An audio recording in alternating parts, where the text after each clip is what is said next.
I had to find my mark. And so I'm asking you to find yours, as it were. Right. Your chair would be your mark. All right, ladies and gentlemen, we're going to get started once again. That was a pretty good start to the festivities.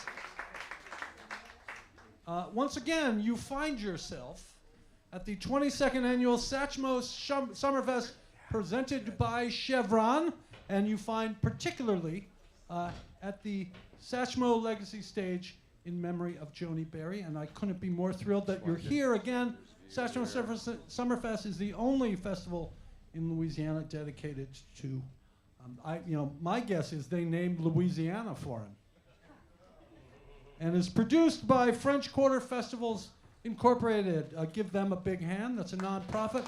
They put on the French Quarter Festival and the Christmas events, and of course this great festival. And it's made possible. This festival is made possible by the generosity of our sponsors and supported through your purchase. Let me say, you'd all look good in a Satchmo Summerfest T-shirt. Makes you look better. You know, he looks good on there.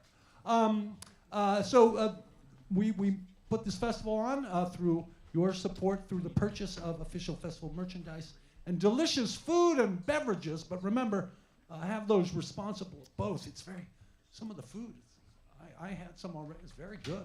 So I would check that out.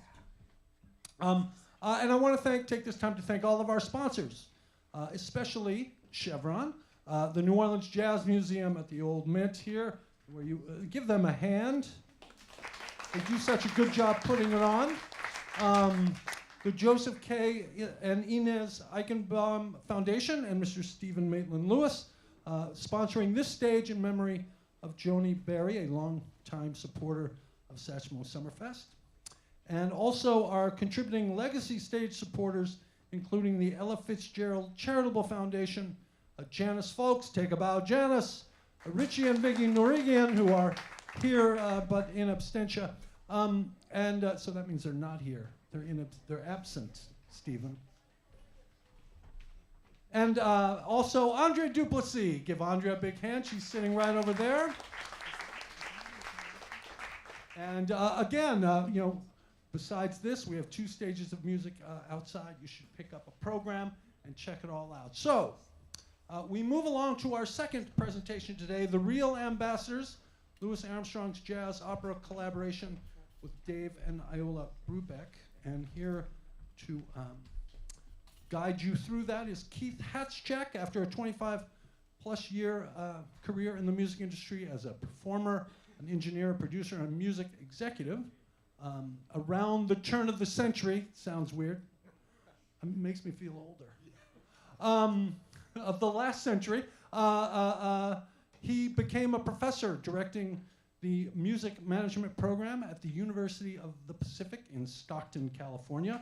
And yes, give a big hand for UOP. What is that?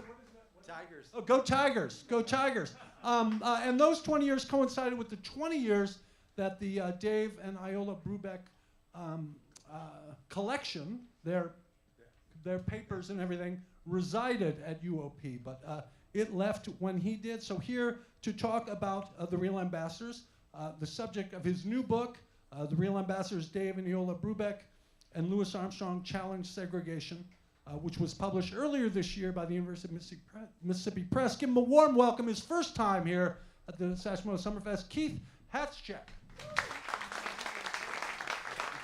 Thank you, John. Wow, what a great introduction. And it's just an amazing place to be. I'm just still feeling the love of being here today with all you guys and all the amazing music. And I hope that you'll enjoy this story as a little bit, or at least a smidgen as much as I did in researching it and finding out all of the interesting connections in it. So as John said, I'm Keith Hatschek. I'm a professor emeritus of music business from the University of Pacific. And the Jazz Museum feels like a second home to me because this is my 3rd visit to it. And every time I'm here, I learn so much more. So any of you who might be teachers, you probably know that you're a lifetime student if you commit to being a teacher. So I want to thank Greg Schatz and the team at French Quarter Festivals for inviting me to discuss this book and the story, because it's a jazz musical that was written by Dave and Iola Brubeck specifically for Louis Armstrong. And the goal was just one that the three great artists had together: to raise their voices to challenge segregation at a time when the civil rights struggle was near its peak, 60 years ago. Also, I want to let you know that I won't be playing too much music from the musical because I twisted the arm of the producers to make this a double feature for you guys. I'm going to talk about the relationships and the story behind these three great artists, and then my good friend Ricky Riccardi is going to join me at 3 p.m. for a playback party.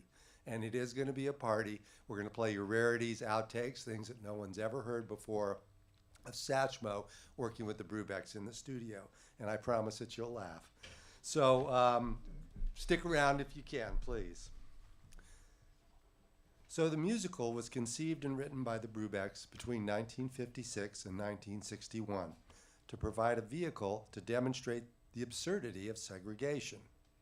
By performing it, they hoped to get more people to realize that racism made no logical sense and was a detriment to society. On the left, in the image, is the soundtrack album cover, and on the right is the only surviving cast photograph, taken at their single rehearsal 1 week before the 1962 premiere at the Monterey Jazz Festival. The rehearsal was conveniently held at the St. Francis Hotel in San Francisco, where Satchmo was staying for 2 weeks while he played San Francisco and then the Monterey Festival. So the front row, as you can see, is Trummy Young, a longtime trombonist and foil to Louis. Next to Trummy is the great Carmen McRae, who plays the ingenue in this musical. Then Louis himself, and then squatting down there, look at those quads, Dave Brubeck with a big smile on his face. In the back row, you see Dave's older brother Howard, who served as the musical director and arranger for the concert performance of the musical. Then Danny Barcelona, Eugene Wright, Joe Morello, Irv Manning, Dave Lambert, Yolande Bavon, who took the place of Annie Ross. Annie Ross sings on the soundtrack, but Yolande Bavon sang the premiere. And then John Hendricks, and last but certainly not least, Iola Whitlock Brubeck, with a big belly laugh going on. And I seem to remember Dave saying it was because Louis had just cracked a joke. So that's our cast of characters. So who are these Brubecks? Here are Dave and Iola Brubeck, who met in college at what was then called College of the Pacific in Stockton, California. It's about an hour east of San Francisco. These photos were taken in September 1942 when they were married. That was just 3 months after David graduated and the next day joined the U.S. Army. So he asked and got for a 3-day pass to come home and marry his sweetheart, Iola Whitlock. As their life together would unfold, they dedicated themselves to being agents of social change over their 70-year marriage. For context, it's important to understand the environment in America at the time the musical was created and performed. This musical was a small part of the overall civil rights struggle underway at that time. The events documented here on this New York Times page 1 story happened just 7 days after the premiere of The Real Ambassadors. The risks for anyone involved in these struggles were significant, whether you were on the front lines or whether you were an artist, filmmaker, or author speaking up. The Real Ambassadors in its time was radical in what it argued for: true equality for every American, no matter what their skin color. The other aspect that forms the underlying story in the musical is that overlapping the civil rights movement was the Cold War, America's battle with the Soviet Union for the non-aligned countries around the world. A key part of America's strategy to influence other nations was the use of American culture to show off what was unique and positive about the American way of life. So the U.S. State Department enlisted American jazz musicians to be cultural ambassadors to the world and to counteract Soviet cultural presentations. The Bolshoi Ballet might be good, but Louis Armstrong and his all-stars were better. These jazz ambassadors, who were overwhelmingly African Americans and included such stars as Dizzy Gillespie, Duke Ellington, and Louis Armstrong, became a part of the inspiration for the Brubeck's musical. When these artists were abroad, they became de facto spokespersons about the civil rights struggles when they were asked about those struggles at each stop overseas. And they told the truth, not the sanitized version that the State Department would have preferred. Here's a picture of the Dave Brubeck Quartet arriving in another foreign country on a tour for Uncle Sam. I believe this one is landing in Iraq. The musical's protagonists are one such touring jazz band who have gone to Africa on tour for the U.S. and used the opportunity to speak up about segregation and its painful impact on American lives. The Real Ambassadors was not the only musical work dedicated to stamping out Jim Crow. It can be seen as a part of a larger effort by many of the most prominent voices in jazz at that time to call out America's systemic forms of racism. Other examples include Sonny Rollins' Freedom Suite, Charles Mingus's scathing Fables of Faubus, which indicted Arkansas Governor Orville Faubus and President Eisenhower for not protecting the Little Rock High School students. Max Roach and Abby Lincoln's inspiring Freedom Now Suite, also known as We Insist. Nina Simone's memorable Mississippi Goddam, and John Coltrane's Alabama. A eulogy to the 4 little girls murdered in the Birmingham, Alabama 16th Street church bombing. So while America was fighting and struggling, musicians were not only listening and observing, but they were commenting through their music. The photo on Max Roach's album cover shown here documents a lunch-in at a segregated lunch counter, likely in Greensboro, North Carolina, around 1960. So a great many musical voices were united with Satchmo and the Brubecks in the effort to argue that it must be time for change in America. So jazz artists weren't only using their music to advocate for equality. In 1963, the great Dizzy Gillespie launched a whimsical campaign to run for the Oval Office. You can see some of Dizzy's memorabilia here. Always an outspoken advocate for integration, like Brubeck and Armstrong, Dizzy led an integrated band for much of his career, including on what was the very first official Jazz Ambassador State Department tour in 1956 to Greece, which became the inspiration for one of the songs in The Real Ambassadors that you'll hear in the next set when Ricky spins it. At the Monterey Jazz Festival, Dizzy was hawking bumper stickers and equality buttons, with the proceeds going directly to 2 civil rights groups, CORE and the Southern Christian Leadership Conference, led by Dr. King.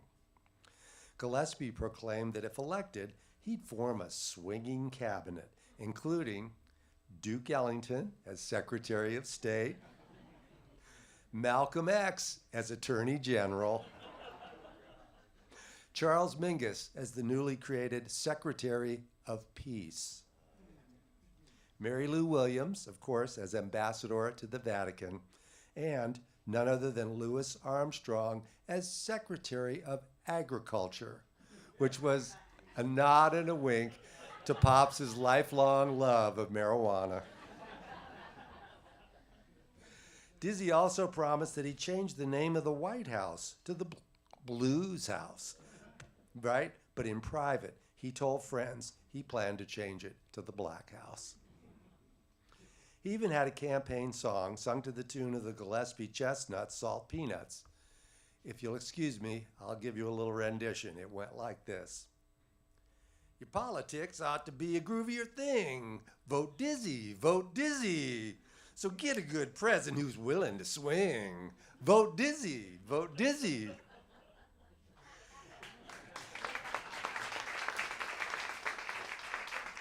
I have to say I learned that tune from John Hendricks, who was one of Dizzy's biggest supporters. He's his unofficial campaign manager, John said.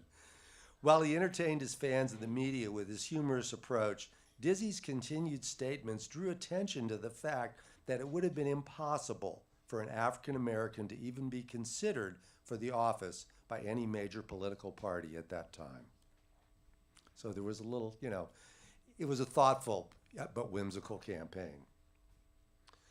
So the story of how Dave and Louis finally came together to discuss the real ambassadors, like what was it, is a pretty interesting one. And at the root of it was their common business connection, Joe Glazer, who was Louis Armstrong's personal manager, protector, and financial guru for the final 35 years of Glazer's life and Louis's, career as well. He was also Dave Brubeck's booking agent. So when Dave and Iola came up with the idea for this musical, they mentioned right away to Mr. Glazer that, and we think Pops would be a perfect person to play the lead role. Glazer, always on the lookout for a new way to make a buck, said, well, Dave, that might be something new and it might be successful. I think you should talk it over with Louis.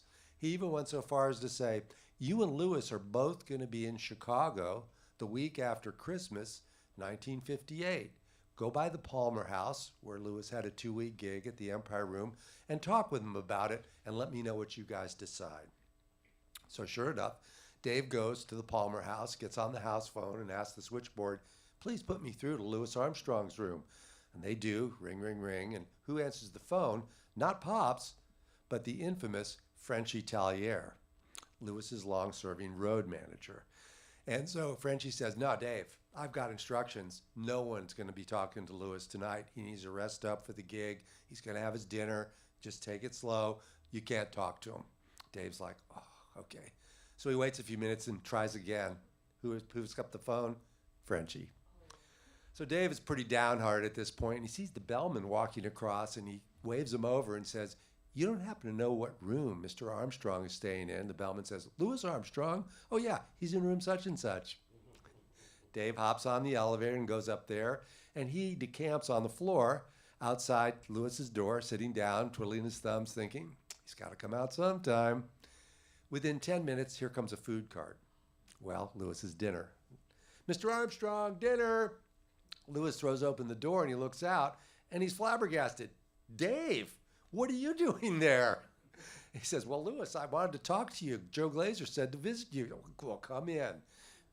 Young man, bring me another steak dinner just like mine for my friend Dave Brubeck. So they get to talking, and Dave says, well, Iola and I have written this musical, and right away it gets his attention because, of course, Louis and Broadway were made together. He was on Broadway a number of times early in his career.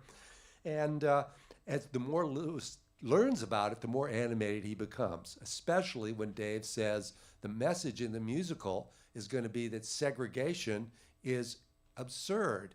And we're going to put some songs together that will allow you, if you're willing to play the lead role, to kind of tap into the emotions of the pain of being discriminated against. And so Dave put it all out on the table, and Louis just said, I'm in. And so Dave said, well, I brought along some of the music. I don't know if you want to take a minute to look at it. So he pulls out a song that he and Iola have just written a couple weeks before called Lonesome. And in it, the protagonist, Pops, is thinking back to the difficulties he's had earlier in his life where things haven't gone the way he wanted and he's been rejected, or things have basically completely fallen apart, partly because of his skin color. And so he looks at it and he immediately stands up and performs it for Dave. He doesn't read through it. He becomes the role. He immediately gets it and starts, enunciating it and putting the accents in and the pauses. Well, Dave Brubeck is blown away, literally. They finished dinner and, he's got to get ready for the gig. And he says, oh, Dave, why don't you come down tonight and you can hear the band play the first set, because it was Dave's night off. And so he said, okay. Well, after a couple numbers, he introduces Dave to the house and gets a nice warm round of applause. Says, well, Dave, come on up now. Billy Kyle's going to step aside. Play with us. Dave's like, oh, my gosh. Well, fortunately, when Dave was a teenager, At the age of 14, he spent most weekends playing in territory bands out in California in Motherlode, which is east of San Francisco. So he knew almost all of the standard All-Stars repertoire. So Louis called the first number and winked at Dave, and Dave knew it, got through it okay, and then looked over at Dave and kind of gave him a thumbs up. Said, okay, called the next number, and Dave was like, oh, I know that one too, thank goodness.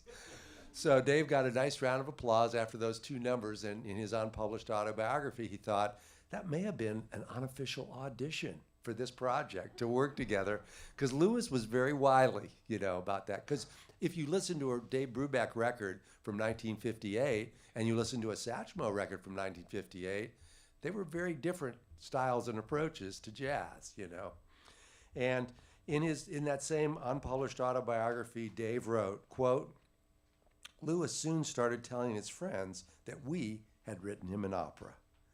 Iola and I had no idea of this thing being called an opera, but that didn't stop Louis, and it didn't stop us. We redoubled our effort to give him the vehicle and opportunity to voice what had been bottled up inside. After Dave had gotten that enthusiastic yes to playing the lead role, Louis asked them to make homemade reel-to-reel tapes of the songs from the musical so he could practice using his portable tape system in that steamer trunk that Louis took with him wherever he went. That trunk is still at the Louis Armstrong archives. You can see it if you ever visit. And so they sent him, in addition to the reel-to-reel homemade tapes, which we're going to hear in just a moment, a set of index cards with all the lyrics typed up for each of the songs and numbered in sequence, and for him to practice with. Later, it would come out, he would tape them to the mirror in the morning while shaving and play the rehearsal tapes as he practiced singing and shaving. What can I tell you? Only a Satchmo thing, right? So now let's hear some rare archival audio clips, including one of the practice tapes that even features Dave Brubeck singing. Okay, so let's see. Now, the first clip we're going to hear was recorded the first week of January 1959. It's Louis making a guest appearance on the TV show called You Asked For It. And a couple of you might be old enough, I can barely remember it. But this was an entire episode about the roots and origins of jazz. And so it was filmed here in New Orleans, this episode.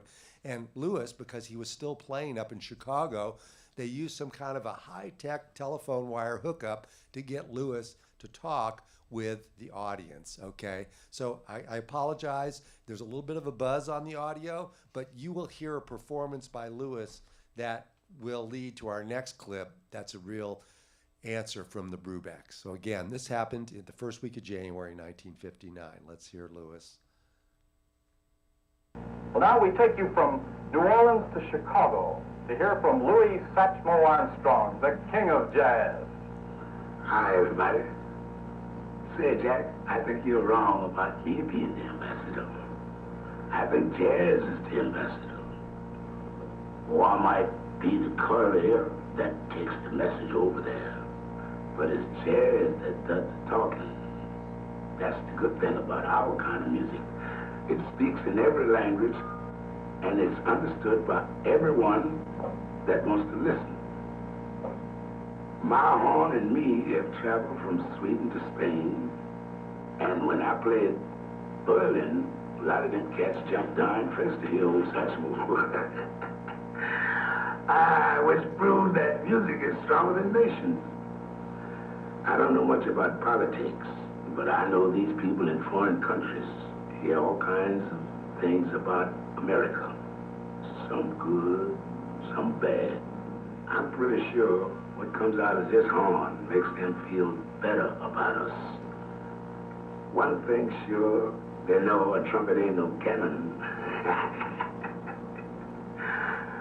This horn is my real voice. It's my living and my life. I've got a lot of high notes in me that haven't been blown yet. Yeah.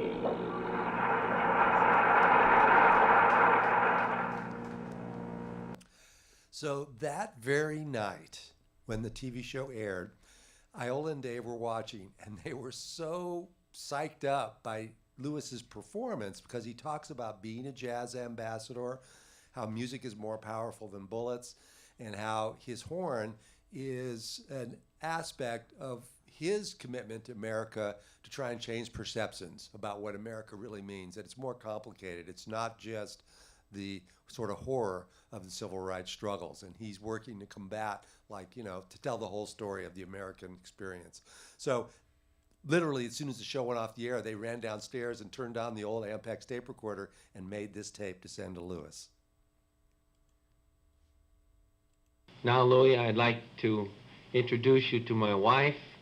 She's really the one responsible for the show. It was her idea over 2 years ago to write a Broadway show with you, Louis Armstrong, as the lead, and a story that would involve you and much of your world travels.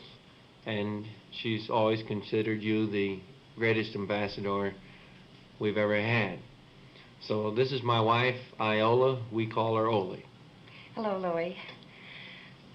I saw you tonight on that show, let's see, what you asked for it. And I was very, very impressed with your performance on the show. It thrilled me particularly because I heard you deliver some lines in a way that I knew it was possible for you to do some of the scenes in the show that I had written for you. Now, I had the feeling all along that you could do them, but I had never heard you do anything like that before. And when I saw you tonight and saw the sincerity with which you delivered some very deep lines, it impressed me terrifically. And then Dave told me about your reading the song Lonesome in Chicago and how moved he was by your reading it. So we hit upon the idea if we could even get just this much of you on the audition tape, how very important it would be for us, because right now we're in the middle and the scramble of preparing an audition tape for producers to listen to. And since the show is written for you, with you in mind from the very beginning, just to have your voice on the audition tape is extremely important to us. Well, Oli, would you like to read the song Lonesome so Pops can hear how you read it? And then, of course, we hope Pops remembers how he read it himself in Chicago. Well, I won't pretend to tell you how to read it. I'm sure that anything you do will be far superior to anything that I can do. And along with this tape will be the typewritten lyrics for you to read. But to give you some idea of what I had in mind when I wrote it, here goes. So we're not going to hear that because you're going to hear the actual reading by Louis in our next session of Lonesome, which was unreleased for 35 years till Columbia finally let it out in 1994. So this next clip is a really fun one. As the songs were evolving, Carmen McRae was the first choice, just like Louis, to play the love interest, the ingenue, Miss Rhonda Brown. And when she would come to San Francisco during the day, she'd drive across the Bay Bridge and go to the Brubeck's home in Oakland, and each afternoon they'd work on the music. So here is the rehearsal tape that was sent to Louis, made by Dave and Carmen, and that was a day when Joe Morello and Gene Wright just happened to drop by the house. Okay, all right. But anyway, it's one of the few recorded examples of Dave Brubeck singing. You swing, baby, you swing for me. And every time you sing, it's in my key. You seem to dig my crazy ways. You're hip to all life's funny plays. I dig, baby, I dig you so.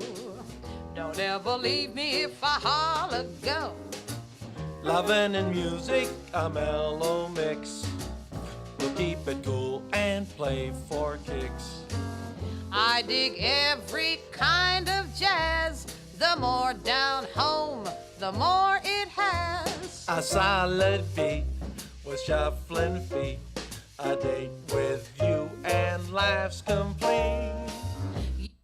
Okay. Any Dave Brubeck fans recognize that melody? Yeah, it's his famous song, The Duke, that he wrote as an homage to Duke Ellington. And harmonically, it's also an homage to Darius Milhaud, who was his composition teacher, because it goes through quite a few keys. You probably heard that. Okay, so this last clip is the introduction to the emotional peak of the musical. It's a tune called They Say I Look Like God, and of course sung by Louis Armstrong, imagined on a Broadway stage with the stage black and just one bare spotlight on Louis. It would emphasize, sort of, again, the Brubeck's philosophy of they themselves had Christian upbringings, and one of the tenets of Christian is to love your brother and to treat your fellow man as you would want to be treated. And so using this song gave Louis a perfect vehicle to sing about that. Armstrong, the character Armstrong plays, Pops, makes an impassioned plea to God to explain to him when will racism end and mankind might someday be really free. This clip is first from the audio letter and practice tape where Iola explains to Louis what the character of Pops would be thinking as he sings this song near the end of the musical. Dave softly starts to accompany Iola playing the song's changes, as you'll hear that. Right after, I've spliced onto it the fifth and final verse of the studio recording of the soundtrack, where Satchmo's moving performance, and he asks and repeats over and over to God, when will man be really free?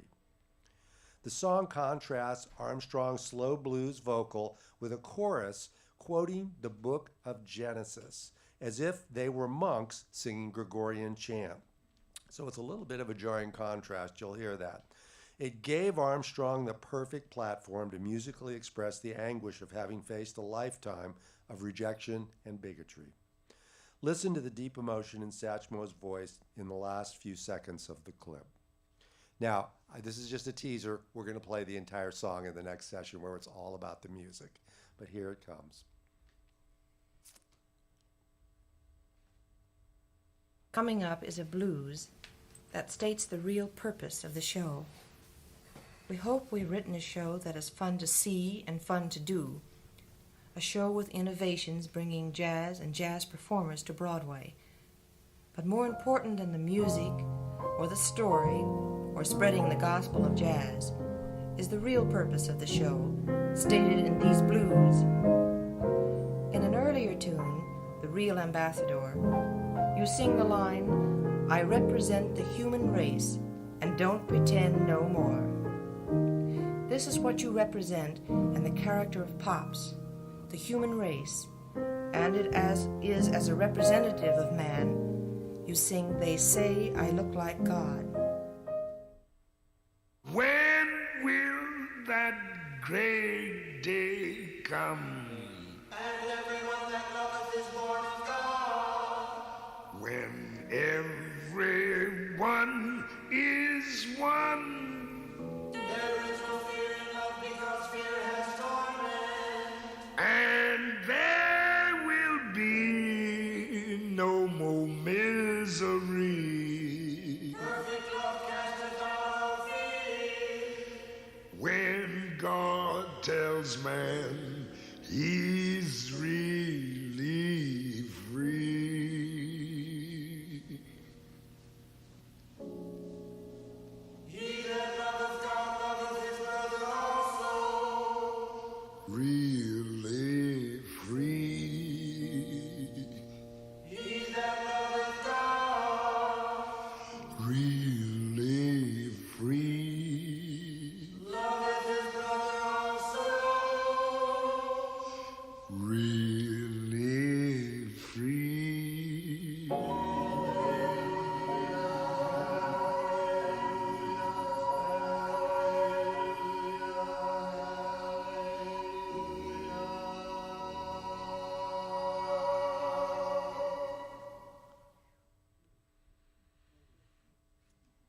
I've been studying this musical for 15 years, and the hairs on the back of my neck still stand up when I hear his performance there. So we will hear the entire song, I promise, if you can come to the next session. Okay, so the good news is, finally, after 3 years of begging Columbia Records to record some of the songs from the musical so they could have a professional quality audition recording, Columbia said yes. Well, now we take you Now, from Louis, I'd New like Orleans to Chicago introduce to you hear to from my Pilot Louis error, hold on. Satchmo You swing, Armstrong, baby, the you King of swing Jazz. for me. for the show. It Coming was up, her Every idea time over you 2 sing, years it's ago. in States the my real Okay, I think you should be good. No audio? Okay, yeah. Pilot error. All right, so the recording sessions are finally going to happen. All right, and they start off September 12th, 1961 in New York City at their famed Columbia 30th Street studios. So now we'll see some pictures from the sessions, courtesy of the Louis Armstrong and Jack Bradley collections. The fantastic success of Dave Brubeck Quartet's 1959 album Time Out, which featured the million-selling single Take 5, provided the Brubecks with the clout to twist Columbia's arm to invest in recording the songs from the Real Ambassadors. In fact, Columbia spent more than 5 times what a typical Dave Brubeck album cost to make this album. So here you can see in some of the photos, Louis playing, while in the background, Lambert, Hendricks, and Ross are singing. And then in the picture on your right, the great John Hendricks is looking over the music while Dave Brubeck discusses the parts with Louis, and you can sort of see the concentration Louis is playing. I believe he may be, sort of playing some of the notes in the vocal part on his horn just to put all the music in place for him. In these next pictures, Iola Brubeck working on the left with Louis going over some lyrics for one of the songs, and on the right, Dave Lambert and Iola reviewing the score. John Hendricks told me when I interviewed him that Dave did most of the vocal arrangements for the Real Ambassadors. And then my favorite picture from the recording sessions, it's Louis and Carmen McRae duetting together. And an interesting fact that I didn't know until I interviewed the Brubecks was that Louis and Carmen had never met. So the day she strolled into the studio and Louis was already there with his horn, she was a little sheepish, and Dave said, "Come over here. Louis, let me introduce you to Carmen McRae." And of course, the beauty of it is that they sang together as if they'd known each other musically for years. Beautiful duets on this record with the two of them, especially that last tune, "You Swing Baby." So the recordings were successful, but Columbia didn't want to put it out. Dave's other records were selling too well, so they kind of held on to it and didn't do anything. And then when summer of '62 came around and it became known that they were going to be able to perform the music from the Real Ambassadors in a concert version, Columbia very quickly decided, oh yeah, let's put that out. So the record was released on September 1st, which was just 3 weeks before the concert premiere. So let's now jump to late summer 1962, September, for the Real Ambassadors world premiere at the 5th Monterey Jazz Festival, okay? Oh, wait, oops, let's not do that. Something happened which I've dubbed the August surprise. All the musicians necessary to perform a concert version of the Real Ambassadors had been booked for the Monterey Jazz Festival to play their own sets, and at the end of their booking agreement, a cryptic sentence was added, plus 1 hour performance on Sunday night between 9 and midnight. Jimmy Lyons, who was the promoter and booker for the Monterey Jazz Festival, didn't want to tip off all the other booking agents that they were going to premiere this jazz musical, so he left it a bit ambiguous, okay? However, when Armstrong mentioned in passing to his wife Lucille that he would be performing his jazz opera at Monterey with Dave Brubeck, she was stunned. After his heart attack in 1959, Lucille had been pressing Louis and Joe Glaser to ease up and slow down so that Louis's health could, continue to improve. The thought of Louis having to memorize an entire Broadway show in a month's time led to her placing a call to Iola Brubeck, whom she told emphatically that there was no way that Louis would be able to perform the musical. To mollify Iola, who was also stunned, maybe he could perform 1 or at the most 2 songs, but it was off. Forget about it. Lucille then enlisted Armstrong's manager, Joe Glaser, who fired off a letter sent special delivery echoing Lucille in even stronger terms, saying that due to his lack of preparations, Dave Brubeck's musical was likely to be a total bomb. He then went on to offer a carrot and say, Dave, I'll try and get my friends at CBS TV to film it for a later telecast. So just put this out of your mind for now. It's not a good idea, right? Drop the Monterey performance. Needless to say, the Brubecks, who had spent the past 4 years of their lives working on it, were devastated. Were all their efforts about to go down in flames? Fortunately, both Armstrong and Brubeck were booked August 24th and 25th at the first Ohio Valley Jazz Festival, and the two jazz men held a summit meeting backstage after Louis's set.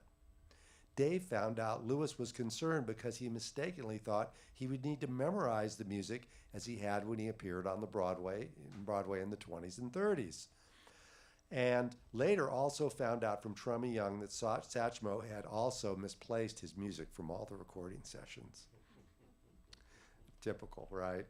Dave said, no, Louis, we're going to be sight reading the music and words off of stands, just like the recording sessions. You won't have to memorize a single note. With a big sigh of relief, Armstrong said, well, okay then, Dave, I can do that. And the two men shook hands to seal the deal. Disaster averted.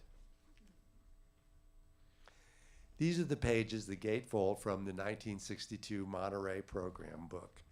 Here you can see that after the 5-year struggle to bring the music to the public, the musical would debut in a concert version without the chorus and dancers and costumes and interstitial, a dialogue that it would have on Broadway, but with all the musical numbers intact.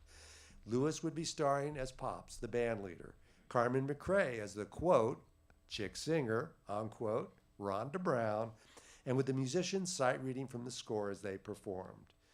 Louis Armstrong and his all-stars, plus the Dave Brubeck trio, because Paul Desmond wasn't interested in being part of the Real Ambassadors. Here, some stage pictures from that memorable night in Monterey. I like to say Dave Brubeck grooves, Louis Armstrong jams. You can see Louis playing some of the instrumental sections and Dave looking on with great appreciation. The picture on the right is my favorite of the surviving photos. This is the moment when Louis made his stage entrance during the song Everybody's Coming, as the musical is just getting going. He appeared on stage with an attaché case in his right hand, a top hat and tuxedo, playing an ambassador. As he turned and smiled to the audience of 6,000, as Dave remembered, gave an amazing roar and just were sending the love right back to Louis on stage. It was a very memorable moment. Every cast member I interviewed said that that instant was kind of etched into their memory. Another great photo, again, showing Satchmo on stage with his top hat and the beautiful Carmen McRae as Miss Rhonda Brown. Carmen surprised Iola and Dave Brubeck by arriving backstage just before showtime in this elegant fur stole, a fancy gown, lavish costume jewelry to glam up her character. Dave's older brother, Howard Brubeck, who acted as musical director, may be seen on stage in the background near the chimes, which he plays at a seminal moment in the second act. We'll hear Carmen singing more in the next session. Another great historical photo here. Immediately after the premiere, there was a temporary backstage area because the stage was under construction at this point at the Monterey Jazz Festival. So the entire 62 festival was done on temporary stages at what is now the back of the festival arena area. Anyway, at the minute after a big ovation and going off stage, all the other musicians who were playing that night swarmed the group backstage, the cast. And this photo was taken immediately after and shows Iola Brubeck aglow in her stage attire for her role as the musical's narrator. Over the long dark blue sheath dress, she wore a white brocade silk stole embroidered with gold threads that Dave had purchased for her in India on his 1958 State Department tour. Iola was perfectly at home on stage due to her earlier dramatic work as a professional radio and stage actress and director. One critic said Iola looked like, quote, the Delphic Oracle, from her separate side stage as she set the storyline between each scene in the musical. And we'll hear her narrator's voice in the next session. So again, in this photo, Benny Carter on the left, he was the interim music director that year because the regular music director was unavailable, and Armstrong's trombonist, Trummy Young, on the right. This is the only known audience view picture that I'm aware of, and it begs the question, you can see the musicians were having a party on stage, just looking at Louis and Carmen's expressions. So what was the reaction to this socially conscious message musical? It was received with unanimous cheers, ovations, and reportedly brought many in the audience and cast to tears due to Satchmo's poignant and timely call for change in America, expressed through the lyrics of his songs. Finally, Louis Armstrong was preaching a musical sermon about integration that mirrored his own deeply held belief that change must come. So in the picture here, you can see Dave Brubeck at the keyboard on the far left, Howard Brubeck then serving as page turner for him. Of course, Carmen is Rhonda Brown in the center, just enjoying every moment of Satchmo's Satchmo-ness. And in the back, Trummy Young is playing a backing part. And on the far right, Joe Derensborg, one of Louis's clarinetists in the All-Stars. Only his knee was seen in the cast picture. That's why I didn't name him there. Only his left knee was in that picture. So the critics all agreed with the reviewers, heaping praise on the cast, and particularly Louis, whom almost every critic who attended the performance said was singing and performing in a way he hadn't done in decades. We might even say Louis shone like a supernova that night. The Brubecks got praise too for creating and breathing life into the musical and creating a part that Satchmo so fully inhabited. Downbeat magazine went on to rate the soundtrack album at the end of the year with 5 stars, their top rating, stating that, quote, "There has never been anything before in all of jazz like the Real Ambassadors." So, this leads to the question, if it was so amazing, why did it fade so quickly from memory and in large part jazz history? So, you'll have to buy the book to find out. Hatschek, ladies and gentlemen, but don't go far. Oh no, I'm sorry, I'm not done. I'm so sorry. Am I over time? Oh, I am over time. no, Okay. but you could take, One more minute. You're continuing. Sure. I thought that was a great ending. You have to buy the book. My wife will hang me if I ended there. Okay. So why was it forgotten? Okay. Each of these artists was a headliner in their own right and was booked months in advance around the world. In Louis's case, he was even booked sometimes years in advance. So it wasn't practical to stop all that to develop a stage musical that would have taken all these stars out of circulation. The almighty dollar won out. In 2008, I interviewed the Broadway and Hollywood producer, Paul Gregory, who met with Dave and Iola in Los Angeles at his home in 1957 for a reading of the musical. He was very interested in producing the show and bringing it to Broadway, albeit in a modified form. He told me, "Keith, the only obstacle to me producing the Real Ambassadors on Broadway was the schedules of the performers. They just couldn't be taken off the touring circuit." However, the show has been rediscovered, and brought back to the concert stage.